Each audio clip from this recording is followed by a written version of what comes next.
এ শাহিন, এদিকে আসো। এই ভাই ডাকতেছে, চল। হ্যাঁ তসিফ ভাই, কি হয়েছে? 7 নাম্বার বোর্ড থেকে এই মাসের টাকাটা নেওয়া হয়েছে। কই না তো ভাই, রুহুল আমিন একাই বাকি আছে। যা আজকে ওর থেকে টাকা নিয়ে আয়, আর যদি না দেয় ওরে সহ তুললে নিয়ে আয়।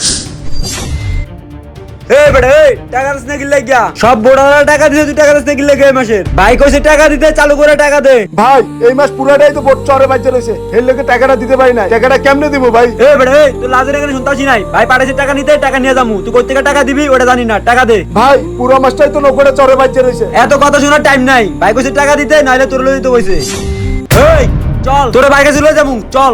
ভাই ভাই চল। জানেন ভাই, এই ধরেন তুই টাকা চল। ভাই। দিতেছি তো ভাই। হা হা হা হা হা হা হা। যা। এত করে কইলাম তারপরও মানলো না, টাকা যা ছিল সবই তো লই গেল। অহন আর কি করবো?